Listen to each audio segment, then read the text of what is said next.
Hi, this is Azure Biosystems, and today we're going to go over some common issues with Western blotting and Western blot imaging in order to help you make the prettiest Western blots possible. Now, pretty Westerns are not just for the sake of a pretty picture. A clean Western blot can actually give you more accurate analysis and quantitation down the line. So Western blots are a scientific protocol, yes, but making a beautiful Western is an art. And I say this because the traditional Western blot protocol has many steps involved. And when there are many steps, there are multiple points that you need to optimize the process or refine your technique in order to get a clean blot and a pretty picture. So today we're going to cover the most common pain points in the blotting and imaging process, from sample preparation to transfer to detection. So we start with the sample prep because clean Western blots begin with clean samples. You can have great technique, but with a poor sample, you can still get pore separation or messy bands in your blot. So in order to ensure that you have nice clean bands, you want to ensure that you have nice clean samples free of cellular debris. You want to load your samples in slowly. Allow the sample buffer to pull the sample into the well rather than trying to use the force of the pipette in order to get your sample into the well. You'll get a much cleaner band if you allow that sample buffer to just sink into the well. Also avoid overloading your wells so that your sample does not leak out into the surrounding buffer and potentially leak into surrounding wells. Also, you want to ensure that you optimize the amount of protein that you are loading for your sample and for your assay. This can vary from sample to sample and assay to assay, so it is imperative that you do optimize that for your Western assay. Now, transfer.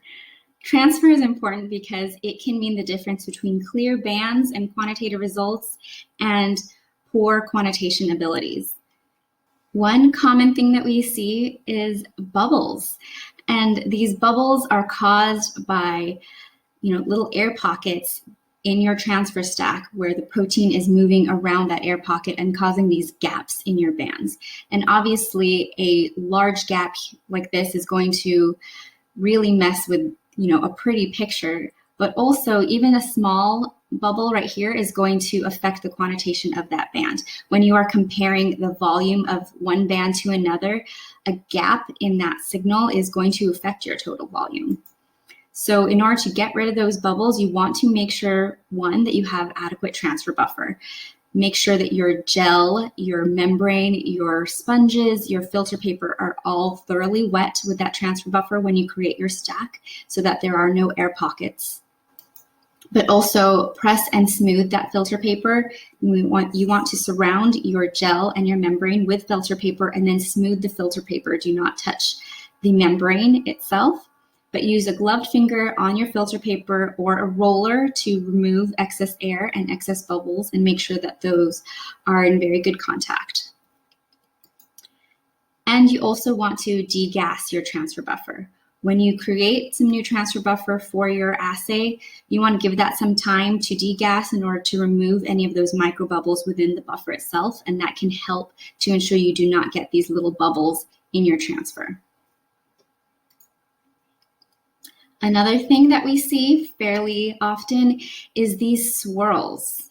And these swirls are caused by protein actually getting into the buffer in between the gel and the membrane and swirling out into that buffer prior to hitting the membrane itself. So that can be caused by insufficient or uneven transfer pressure in the transfer stack and transfer sandwich itself. So you want to ensure, if you have a gel and membrane that is smaller than the cassette that you're using, you want to ensure that your stack is centered in the middle of that cassette so that you are getting even transfer across the entire membrane. You want to ensure that your transfer stacks are very tight. You don't want any looseness in that. If your transfer cassette is easy to close, your transfer stack is too loose. So you want to make sure that those are very tight. Add more filter paper or thicker, more rigid sponges in order to ensure that you have a very tight fit in that cassette. And replace your sponges frequently. Sponges will break down and soften over time with use, and so you want to replace those frequently so that you have some good pressure and good tension on that stack. Now, detection. Now, I say antibodies are everything because a good Western blot will live or die by the quality of the antibody that you use. So poor quality antibodies can cause non-specific binding, they can increase your background, they can cause bands that can obscure your protein of interest. So you want to always screen your antibodies for efficiency and specificity in order to ensure you get a clean signal. When starting a new assay or using a new antibody or even a new antibody lot, you want to titrate that antibody to optimize your antibody dilutions for signal to noise and specificity and efficiency. And if you have no option but to use an antibody with a lower binding efficiency, try incubating that antibody overnight in the cold in order to decrease the nonspecific binding. Now, background signal. When there are background noise or artifacts in your image, they can obscure your signal of interest or just make for a really ugly picture. So one thing you want to do is always thoroughly clean your equipment and replace your sponges. Again, not just for the breakdown, but because any contamination on your equipment or on your sponges can potentially cause background artifacts or background signal on your membranes, and those can obscure your signal. Avoid touching the membranes directly. Even with your gloved finger, again, you can contaminate those membranes, which may show up in the form of background signal, background artifacts. So always use forceps when handling your membranes. Optimize your transfer conditions to avoid excessive heat. Excessive heat in the transfer can actually increase background in certain signal channels and certain wavelengths. So in this membrane in particular, you can see these green splotches are actually caused by high heat, causing the waffle pattern of the transfer to cassette to show up on the membrane itself.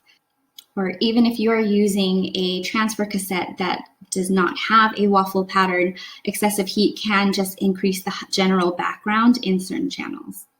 So you always want to ensure that you are not transferring at a very high heat when you can avoid that. Now, speaking of general background can be difficult to diagnose because there are many potential causes, from the membrane that you use to your washing technique to even the agent that you are using for blocking.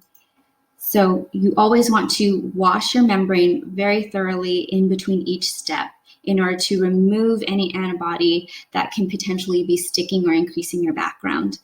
We always recommend, if you do a 15-minute wash, instead of doing one single 15-minute wash, break that up into 3 washes of 5 minutes each, dumping and replacing the wash buffer in between each wash in order to get a thorough cleaning of the membrane as well as the tray or the container that you are incubating in. You don't want any excess antibody left in the container that can potentially increase your background. Proper blocking can also help lower your background by decreasing nonspecific binding and potentially increasing the binding efficiencies of your antibodies or increasing the signal of interest. So you also want to make sure that you are optimizing the blocking agent that you use specific for your assay. For example, if you want to avoid milk when you are detecting phosphorylated proteins or using streptavid and biotin detection systems, or if you have an antibody with a high level of cross-reactivity, you may want to look into a protein-free or a non-mammalian blocking agent.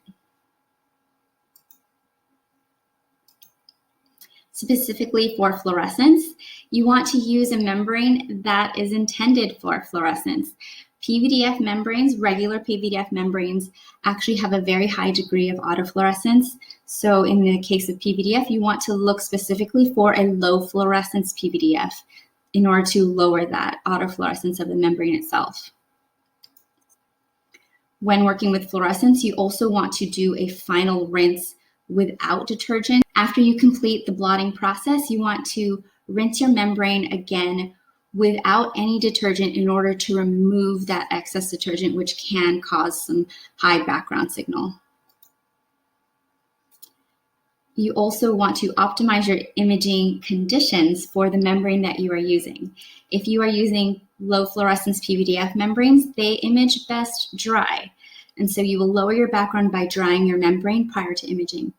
On the other hand, if you're using nitrocellulose actually has a lower background signal when imaged wet. So make sure that you are optimizing your imaging conditions for the membrane that you are using. Now, another common issue with fluorescence imaging is markers, and that's because dyes in pre-stain markers actually fluoresce very strongly, and they can give very strong signal that can obscure your signal of interest or even ruin a Western blot completely. If you look at this membrane here, you can see that the dye from this green signal right here, this band, is actually leaking and bleeding into the connecting lanes. If you had been probing for a protein in that channel is now ruined by the dye from that marker. So one thing we recommend is to use a single colored marker, for example, an all blue marker. The reason for this is that there are a few benefits to keeping your marker within a single channel. If you are using a single colored marker, you have the option of putting your marker in one channel and your protein of interest in different channels. Another reason for this would be to simplify your analysis. If you're using a multicolored marker, your bands from your marker will end up in different channels because the different colors within the marker would fluoresce in different channels. And when you go to analyze your blot later on, you would end up with different bands in your marker in different channels on your blot. So in order to help simplify and streamline your analysis, having your marker all one color will keep your entire marker in a single channel, which will make analysis much smoother. Now, the best practice for using pre-stained markers and ladders with fluorescence imaging is to dilute your marker prior to loading. We recommend diluting your marker anywhere from 1 to 10 to 1 to 50 prior to loading in order to lower the concentration of that dye that's getting on your blot and therefore lowering the signal of the marker itself. Another thing you can try is to dry your membrane prior to imaging. Drying the membrane can help to lower the fluorescent signal of the dyes. As a last-ditch effort, you can also try covering the marker prior to imaging, but that doesn't work in every case, as you can see here. If you had covered this marker prior to imaging, you would cover up that bright red signal, but the bleed over from the green would not be fixed just by covering up that marker. So that is a last-ditch effort, but the best practice would always be to dilute those markers and those ladders prior to loading. So for more helpful tips on Western blotting, visit azurebiosystems.com, where you can download our free Western blotting guidebook or our booklet on quantitative Western basics, or visit our blog for all things Western blotting.